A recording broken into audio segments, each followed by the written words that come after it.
Yes, and all of what you're saying really highlights the fact of this word defense. It's a military metaphor. And I think it dates back to Freud in terms of understanding it in terms of a military metaphor. But I do think it works, that it does protect us. These defense mechanisms are ways that we unconsciously protect ourselves from anxiety, from difficult feelings or emotional experiences, and as I said, threats to the way we want or need to see ourselves being in the world. All of us need to, in some ways, walk around with a positive sense of ourselves so that we can get up in the morning or walk around and feel okay at a basic level. And that's important to recognize. And it's important to recognize that although this is a military metaphor, that it sounds like a bad thing sometimes. Like if we tell someone you're being too defensive, and it can be a bad thing, it can also be an important thing. It can also be a healthy adaptive strategy, especially earlier on in life, for moving forward in our lives and keeping ourselves together and developing a healthy sense of self. It's only in adulthood, when we really want to grow beyond a certain point, that we need to recognize that these unconscious mechanisms may be holding us back to the extent that we don't see them, we aren't conscious of them, we aren't recognizing these really automatic sort of psychological ways that we don't move beyond, that we keep ourselves from being more conscious and aware of what we're doing over and over again, and how we may be resisting developing a wider range of strategies for operating in the world that we would be able to cultivate if we could be more aware of how we stay stuck in old patterns of protecting ourselves, defending ourselves, usually against some sort of painful experience.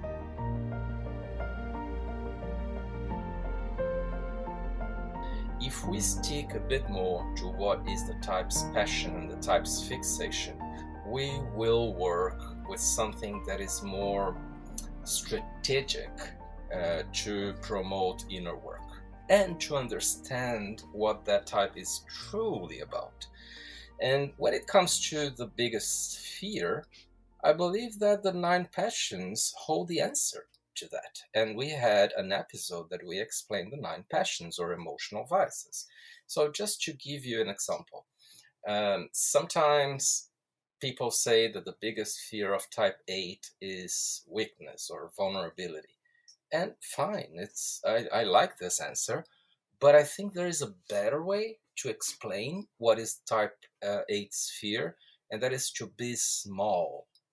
And this is because of lust being the passion, meaning excess and being larger than life. So I think that being small encompasses the being weak and being vulnerable, but explains it better when it comes to the biggest fear. So if you look at the type's passion, you will understand what the type is avoiding out of what is fear. But it's also not only fear, it's also resistance. There are other things to talk about. If anyone's listening to this who has either become a therapist or is in the process of becoming a therapist, I think it's one of the best benefits of becoming a therapist is it's an absolute requirement to learn to know yourself really well, mainly so you can get yourself out of the way of the person that you're working with, right? Because if we don't know ourselves enough, we can act out our own issues with the person, right? So if I didn't know I was a 2, or I didn't know what my inclinations were as a 2, I might unconsciously seek to get some of my needs met through the person I'm working with. And I think that's just a natural human thing, not something we should judge people for. But it's something you need to know. What am I likely to do that I do just by being me and having the type I have that could get in the way of this person? If are there any ways that your relationships have changed since you've been on this on this kind of intensive inner growth path? So I have a friend who commented to me the other day. She says, in all these years, I've known her for 20 years, I've never seen you cry. You actually teared up. Wow. The I will say I have lost some friends. I won't say many, but it's interesting that whole virtue of veracity. When people are used to being a bit of a wallflower when it comes to controversial topics, social context, and then all of a sudden you're showing up a little bit more with your own preferences. Some people in my life haven't liked that, and it's been a little bittersweet, but I've really been realizing it's really part of the path, and yet acknowledging it's a loss still. So we'll talk about how types are typically described, but then sort of what we think. Anything you add to that, as a way of defining what we're going to be talking about?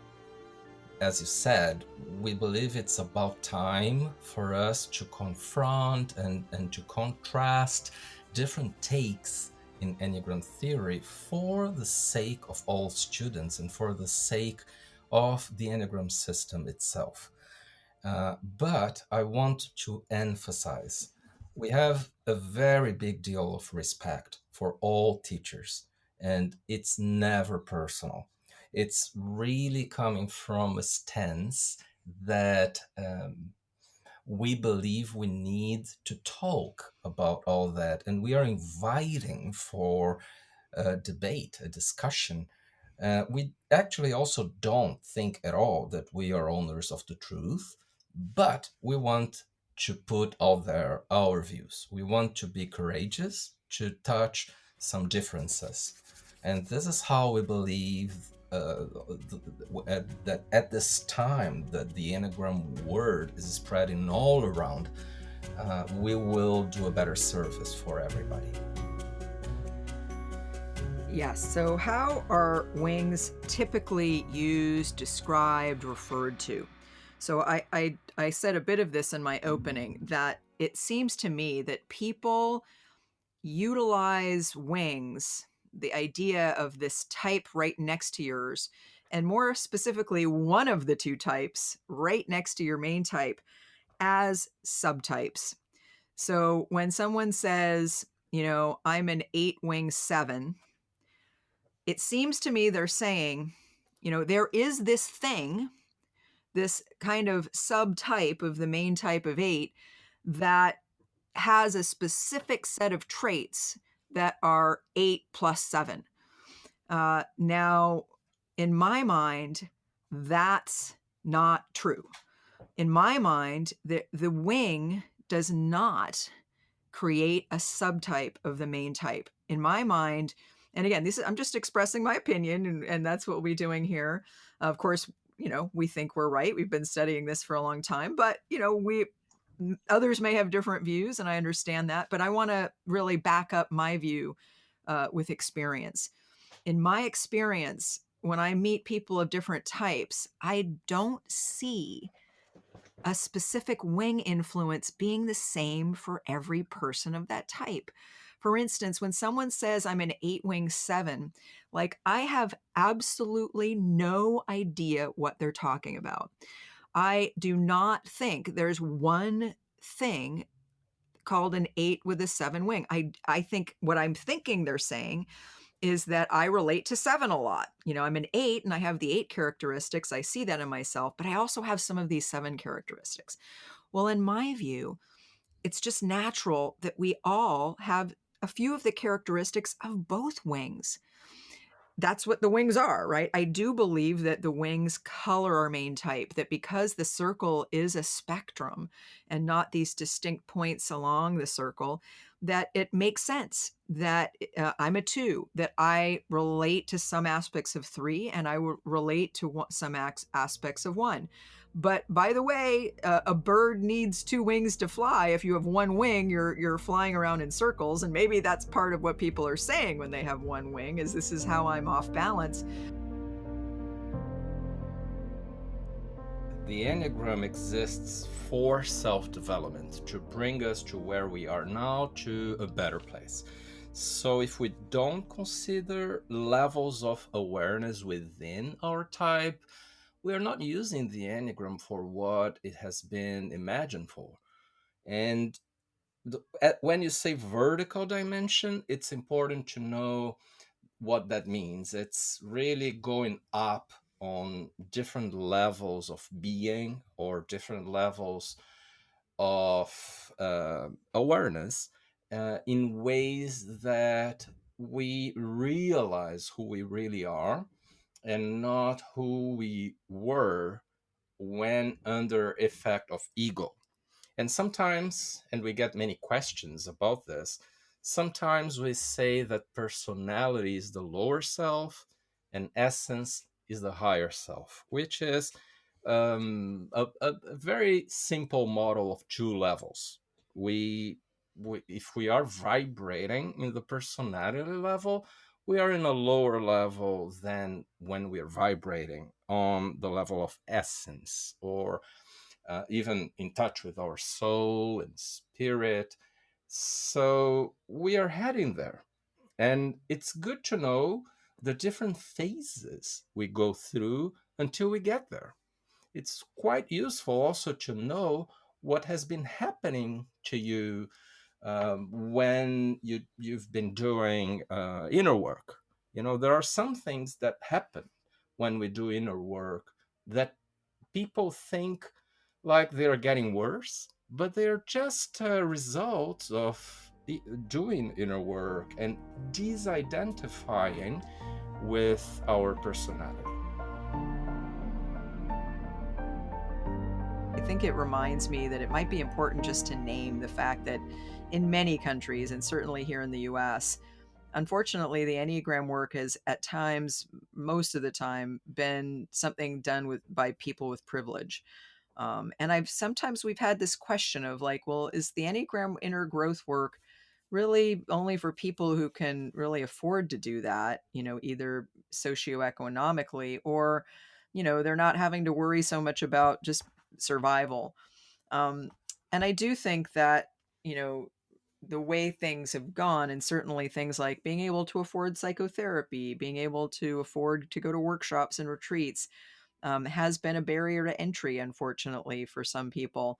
I don't think that you need to be privileged to do good inner growth work, but of course, access to courses and materials and things like that is an issue. But I think that there's growing awareness about that issue, and that there are many teachers and organizations that work with the Enneagram around the world that are realizing that and actively working against making the Enneagram something that's only available to certain people. And so I just kind of wanted to name that. And I do think that's happening at different places around the world in different ways. I'll start with an example. I have read in many books and also heard from many teachers and seen even in practice in many companies, people praising type 5 leaders as being calm, strategic, or, even being patient when other people are getting anxious with something, and all the things that are indeed, I know, some, functionally things that are good and that help others. However, I really don't like to call them strengths because they come from ego, meaning that the 5 is not developed when the 5 is doing that. It's it's a function of personality. And while it can be good most of the times for people the 5 works with, if we take the perspective of the Enneagram as a self-development tool or system, then it's not something we should call good. And what is really, really good is a 5 who does inner work and unveils new forms of leadership, things that exist only in 5s who develop.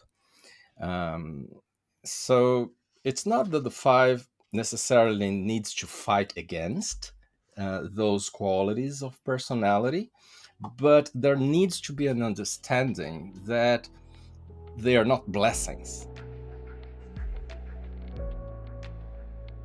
I think when you're trying to type yourself, the first thing, of course, people want to do is take a test. And it's important to know that most of the tests out there are not very accurate, and even some of the best tests can be wrong. So, of course, it makes sense that you want to take a test. Sometimes it's just for fun, but it's very important to not give over your authority to know who you are or define yourself to a test. Too often, it's a little bit like when we when we have a problem, we want to take a pill and we want it to go away. We want the test to give us the answer. And that short circuits the very important self reflection process that I think is the opening stage or the first stage of learning about yourself through the Enneagram. That typing process should be something that is undertaken mindfully, and that you see as the important, kind of engagement with yourself to find your type that actually is really good. So try not to go to a test immediately if you're still looking for your type. Although if you do take a test, that's fine. Just look at it as one piece of data and not the defining answer of all time. Yes, so this comes from Oscar Ichazo.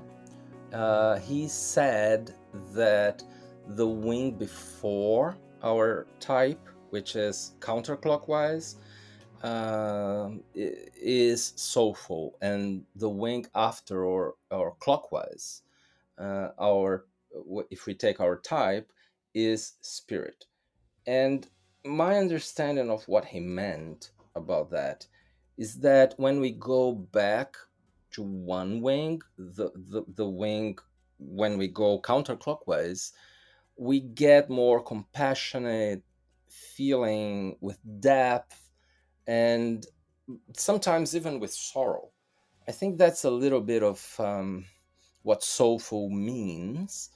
And I find it interesting because if we compare this to the arrow line movements, one of the ways that sometimes the arrow against is described is as being the heart point. So I don't think it's too different, only that it's in the wing's path, not the arrow's path. And so imagine that we get more closely in touch with our hearts and with some higher level emotions potentially when we use the wing before. But then the actual expansion beyond our more human level happens when we go to the next wing, going clockwise, meaning that we really achieve a bigger spiritual experience, and we connect not only to higher level emotions coming from the soul, but also something connected to spirit, meaning that we are not talking anymore about a self. We are talking about a more objective awareness level. So Ichazo had this view that the wings can be extremely transformational, on top of saying that each point is a result of the tension between the two wings. Now, this is Ichazo, and I don't think that the wings have this big potential, and I think that the arrows have more of this potential for growth, unless the person is using the wings not only associated to developing some new behavioral features uh, on top of their type, but rather using the wings as steps on a very big and bold growth journey. Like we talk about each of the point in the Enneagram circle in our levels of awareness model. I think that it makes sense then to see that transformation in a very interesting scale, like Ichaso used to say. As much as type 9 looks gentle, kind, warm, accommodating, saying yes to everything you say, this is not helping you in the relationship and not helping your partner or the loved one who is a type 9. As long as you think it's the perfect relationship, the perfect partner in business or in life or in love, because we are always in harmony and everything is okay, and we have only some kind of eruptions of anger every now and then, my recommendation is it's time to change this mindset, because this will not serve you or the partner or the friend that's type 9. The other thing that I would like to share about type 9 is type 9 is really, really, really finding big difficulty, huge difficulty to speak about what he really needs and what he really feels. So, as much as we all studied and know and hear about, don't take a yes from a 9 as a yes, because it might be something else. As long as we say it from a type 9 to all of you, it's a secret. I think I never meant a one yes when I was in Wow. personality. It's it's always yes, but the but is repressed, Hidden, yeah. hidden. Mm. So a yes for the 9 and a yes tomorrow and a yes next week and a yes next month will bring a monster, a Hulk later. So it's better to help yourself and help your partner or your friend by emphasizing on bringing the other but, the hidden but that is hidden behind the yes. One more thing also that I would like to share about the 9 is when 9 does not look to his needs, he's not an angel. He's not a good person. Mm. He's not evolved. He's not an angel. As long as you see the 9 as an angel and evolved, so he means that he's really fixated. And the more you see the 9 as a chaotic person, as a person who is really selfish, or a person who is really seeing only himself, as much as it's a signs of awakening that started to emerge in that 9. And I want to say that yes, 9s look very stubborn. Uh, uh, but stubbornness does not mean that they are stubborn to get their needs. It's an egoistic stubbornness. So when the 9, because my father used to tell me all my life, and also my mother, my father and my mother did not agree on many things, but one of the very few things that they agreed on, that that they suffered a lot raising me up. Even though they raised an angel? Yeah, because they said you are angel outside the home, and inside the home you are a pain in the ass. That might be a metaphor for what we sometimes hear from 9s, which is there is an inner beast inside 9s. Like Exactly. don't really trust that we are just peace and love. Exactly. Yes, and I think that's becoming more and more of a mainstream idea these days. That a lot of mental health challenges, a lot of the things that people struggle with, really stem from trauma, childhood trauma. And it can be something big and obvious that happened to the person, or something chronic over time that they experienced, that in a way either creates symptoms that we think of as mental health issues, or in their Enneagram work keeps them stuck, or makes it harder to overcome specific patterns of defense because there's underlying trauma there. Yeah, traumatized people get frozen in specific moments and times in their biographies, and they come back to acting like having that age they had then. And if you don't overcome trauma, there will always be a central obstacle for you to keep growing. It's essential to deal with it. I think part of the masochism for the self-preservation 4 is that staying alone. Yes. Because we often hear from self-preservation 4s that while they feel a lot of emotions inside, or suffering, or both, they don't share themselves that much with others. It's They don't true. speak about how they feel. They don't say, here's how I'm doing. They may be there for other people. They may Yes. work really hard to feel better or make themselves a success, as you said, but they don't share their pain with others in Yes. kind of a simple way. And that's what you're pointing to as being more in community, as having people to talk to, as checking in with others and maybe Right. saying how you're doing. That sounds like another antidote for the Yes. self-preservation. And that really highlights the countertype, right? It's like my social fours, after a while, I'm like, you know what? You need to stop.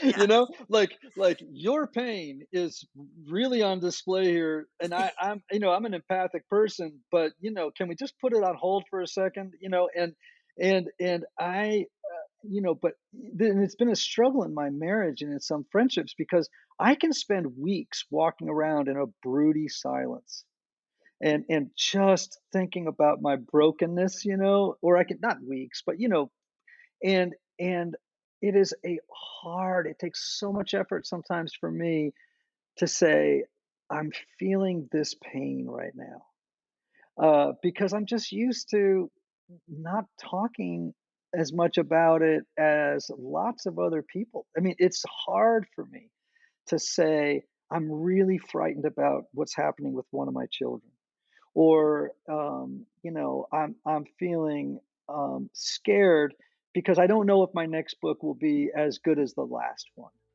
You know what I mean? But I'll walk with it like forever before I go, it might help if you talk to someone about it, and then when I do, it's like I just start to feel this my chest dilating and opening up, and I start to feel like it's going to be all right.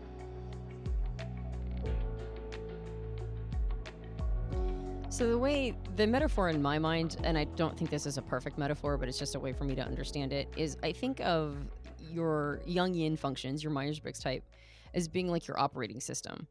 Like each of these functions is very neutral. It can go either way. It can be good or bad. They're just descriptions of how a person's cognition is wired. And what they do with it is, of course, is very important. So it's almost like the operating system that everything else gets written on top of. And then I think of the Enneagram types and all the various components of it as being the software programs that get written on top. These are narratives and stories about how reality works and our place in reality. And so I think that when a person is using these systems for growth, I think understanding the baseline operating system is really powerful because you're going to understand why there are certain things you're attracted to or not attracted to. You're going to see, there are some applications written for Apple that are not available for uh, Android. right? And but if you keep trying to use an Android application, so you're just going to get frustrated. So kind of understanding what you're working with at the baseline is very important. But there's not a lot of hierarchy in it. There is mastering your tools. There is understanding a way to avoid one-sidedness. There's a way of recognizing why you might be out of touch with some components that are very important. Like take, for example, I'm an intuitive driver, which means that my sensing element is going to be it's going to be much lower on the stack. And that means my relationship to my body is going to be quite disconnected. I'm going to have a tendency to intellectualize things. If I do that too much, I get too one-sided. And so Myers-Briggs helps remind me that I need to get in touch with my body. I need to get in touch with more of a sensing, grounded place. And it's going to be a struggle. And the struggle doesn't mean I'm doing something wrong. The struggle means that I'm doing something that is a balancing act. Versus other functions that when I'm doing them, they feel wrong too, but they feel wrong because they are wrong, right? They are not the right tool for me.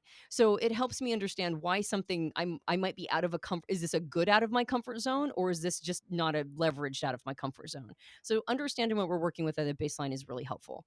And then on top of that, as more of a vertical model, Enneagram can be more of a vertical model of growth. It helps us understand where we're at in our stream of health and where we're at in our stream of a relationship to our ego. And that might be complicated if we're using the wrong tools. Like we're trying to address our Enneagram type. I'm trying to address my 3. I'm trying to make it so that I'm not handing my power over to everybody else and trying to figure out what everybody else wants from me and doing my little dog and pony show all the time. But if I used tools that were better for somebody else's operating system, it might just be a constant frustration. I'm trying to do it, but for some reason it's not landing. I'm following this person's advice, but for some reason it's just not working for me. And so I might be spinning my wheels, even though I'm doing the work sincerely. I'm still spinning my wheels. There might be more leveraged work I could be focused on. And so understanding that operating system, make sure that we're choosing the right tools, and then understanding the vertical development of my relationship with my ego and the spiritual transcendence component helps me know where to apply those tools. And I think that's the relationship that I've created with both of these systems. I didn't realize how fundamentally different your experiences of relationships being a head type versus what my experience is. And I think when we don't highlight that difference, that different perspective, we get into trouble with people, because I know you and I get in trouble when I don't pause long enough to really think about just how different you are from me. For instance, how differently you relate to your own emotions, how you will have particular experiences of me being emotional that I have no idea of until you really tell me. And so I guess I just want to highlight that I think this topic is very important, because if you're in relationship with someone who isn't in your same center, that right there can create a big difference in the way you experience the world, that if you don't see it and understand it and talk about it, that right there can create a lot of problems. And of course, even if you talk about it, you could still have problems, like I know you and I do sometimes. But at least if you name it, if you name, oh, like I'm, like you'll say, hey, remember, hello, I'm a 5 over here. You need to slow down when we're talking about feelings, or you need to give me a break, or can we shift and be a little more mental for a while? Those are things that I didn't really think about, that didn't occur to me before you and I really started talking about this on a more regular basis. So here's what Ouspensky said in one of his lectures. He said, "I shall speak about the study of psychology, but I must warn you that the psychology about which I speak is very different from anything you may know under this name." He says, "To begin with, I must say that practically never in history has psychology stood at so low a level as at the present time." Okay, this is speaking in the 1900s, in our last century. "It has lost all touch with its origin and its meaning, so that now it is even difficult to define the term psychology. That is to say, what psychology studies. And this is so in spite of the fact that never in history have there been so many psychological theories and so many psychological writings." So I love this because he's really trying to help us redefine what we think of as psychology and the study of psychology. And here's what he says about this. He says, psychology is sometimes called a new science. This is quite wrong. Psychology is perhaps the oldest science, and unfortunately, in its most essential features, a forgotten science. In order to understand how psychology can be defined, it is necessary to realize that psychology, except in modern times, has never existed under its own name.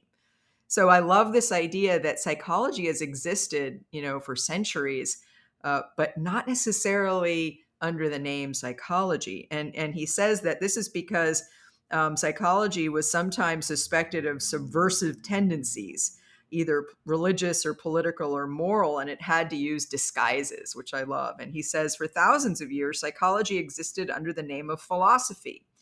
In India, all forms of yoga, which are essentially psychology, are described as one of the 6 systems of philosophy. Sufi teachings, which again are chiefly psychological, are regarded as partly religious and partly metaphysical. In Europe, even quite recently, in the last decades of the 19th century, many works on psychology were referred to as philosophy.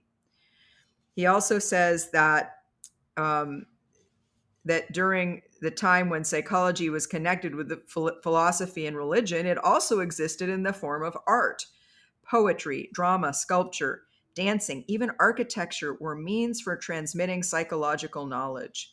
For instance, the Gothic cathedrals were in their chief meaning works on psychology. So I just kind of wanted to say this because I think one of the things the Enneagram points to so specifically is a kind of ancient lineage that for many centuries remained secret and were only passed on from master to student in schools where things were kept secret.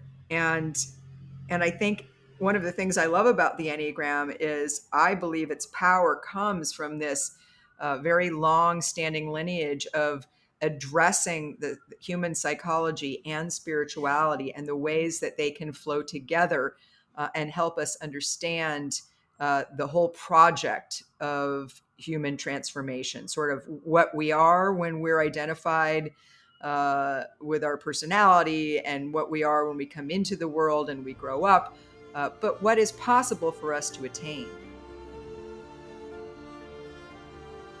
Mental energy has to do with adventure, has to do with curiosity, has to do with going out of the box. This is why head types usually don't see only black and white. They see all shades of gray, and they don't like to repeat things as much. They don't want only routines and things that are not creative. I think there is a tendency for some extra creativity, I mean the mental creativity for head types, because they want to be mentally stimulated and go for things that are new from a perspective of feeling curious. So if the other person offers that, there is a potential for a positive impact in the relationship. Offers what exactly? The possibility of being okay with their curiosity, not pushing against it, and being curious themselves. I'd say that the other person gets more attractive for head types when they display that curiosity themselves. We wanted to write this book to invite new people into the Enneagram, to create a friendly, interesting, provocative entry point for people who maybe want to know the Enneagram but don't really know what it's about, or maybe find it a little unapproachable. But we also wanted there to be some good stuff in there for Enneagram veterans, so that there would be something to offer them as well.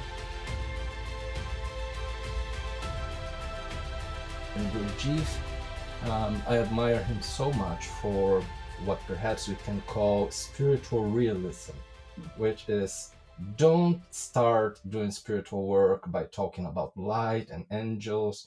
because you're very far away from it. Start by doing more basic things that will bring you faster to that state. But don't get delusional about seeing light too prematurely.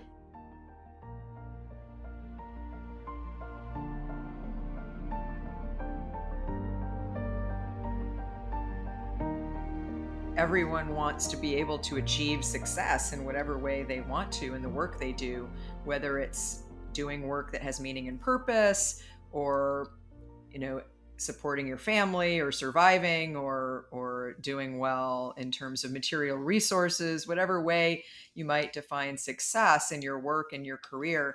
It's important to be able to step back and envision what you really want for yourself and find ways to get to where you want to go. I always love what the coach and author Marshall Goldsmith said about why we do leadership development work. What got you here won't get you there. Yeah. And I think sometimes people in their work kind of keep doing the same thing over and over again. And they have their ways that their type-based patterns may constrain their career possibilities in ways they remain unconscious to, because all of our patterns constitute blind spots in many ways. So we thought it would be great to talk about each of the 9 types in terms of, on the one hand, tendencies and challenges when it comes to career planning, career development, charting a path forward in your work, and taking that path to get somewhere, and the growth opportunities that each type can have when they stop and really get more conscious about what their tendencies and challenges are when it comes to career, so that they can be successful in the ways that they might want to be.